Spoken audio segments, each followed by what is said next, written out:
Top angle வியூஸ்க்கு தனி ஒரு fan பேஸே இருக்குது ப்ரோ. ஃபார் எக்ஸாம்பிள் டாப் ஆங்கிள்லேருந்து அன்பாக்சிங் வீடியோ எடுக்கிறதுலேருந்து பென்சில் ஸ்கெச் பண்ணுறதுலேருந்து ஈவன் கீழே வந்து நீங்கள் ஏதாச்சும் ஒரு ஆரி ஒர்க் பண்ணுறீங்கன்னா கூட டாப் ஆங்கிள் ரொம்ப யூஸ்ஃபுல்லாக இருக்கும்.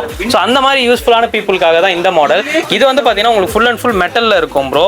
இதில் டேரெக்டாக நீங்கள் உங்களோட ஃபோனை ப்ளேஸ் பண்ணிக்க முடியும். டாப் ஆங்கிள்லேருந்து வீடியோ எடுக்கிறதுக்கு ரொம்ப யூஸ்ஃபுல்லாக இருக்கும். உங்களுக்கு பார்த்தாலே தெரியும் எந்த அளவுக்கு பர்ஃபெக்டாக இருக்குது அப்படின்னு சொல்லிட்டு. இது உங்கள் டேபிள் டெஸ்க் நீங்கள் எல்லாத்துலேயுமே ஃபிக்ஸ் பண்ணிக்க முடியும். இது ஒன் டைம் இன்வெஸ்ட்மெண்ட். ஆக்சுவலாக இது வந்து மெட்டல்ன்றதால உங்களுக்கு அவ்வளோ சீக்கிரம் எந்த ஒரு டேமேஜுமே வராது. கேம்போட குவாலிட்டியும் உங்களுக்கு ரொம்ப பெர்ஃபெக்ட்டா இருக்கும். ஸோ லேண்ட்ஸ்கேப் அண்ட் போர்ட்ரேட் நீங்க ரெண்டுமே இதில் வீடியோ ஷூட் பண்ணிக்க முடியும். அட்ஜஸ்ட்மெண்ட்டும் பார்த்தீங்கன்னா உங்களுக்கு நல்ல ஹைட் இருக்கும் ப்ரோ. ஸோ கீழே வச்சு ஒரு பொருளை நீங்க வந்து எக்ஸ்பிளைன் பண்றீங்க அப்படின்னு நினைச்சீங்கனாலும் உங்களுக்கு இந்த ஹைட்ல இருந்து ப்ராடக்ட் ரொம்பவே சூப்பரா இருக்கும். டேபிள் மவுண்ட் கொடுத்துருக்கிறதால உங்களுக்கு ரொம்ப கிரிப்பா இருக்கும். ஸோ எந்த ஒரு வகையிலுமே உங்களுக்கு வந்து மிஸ் ஆகிறதுக்கு வாய்ப்பு கிடையாது. ஸோ இதோட பிரைஸ் வந்து பார்த்தீங்கன்னா வெறும் 950 ரூபா வரும் ப்ரோ. டாப் ஆங்கிள் வீடியோ எடுக்கிறது பயங்கர ஒர்த்தான ஒரு டிவைஸ். இது ஒன் டைம் இன்வெஸ்ட்மெண்ட் தான் இருக்கும். ஸோ நீங்க மாத்திர மாதிரியே இருக்காது. ரொம்ப ஒரு இம்பார்ட்டன்டான டிவைஸ் டாப் ஆங்கிள் வீடியோ எடுக்கிறவங்களுக்கு ப்ரோ.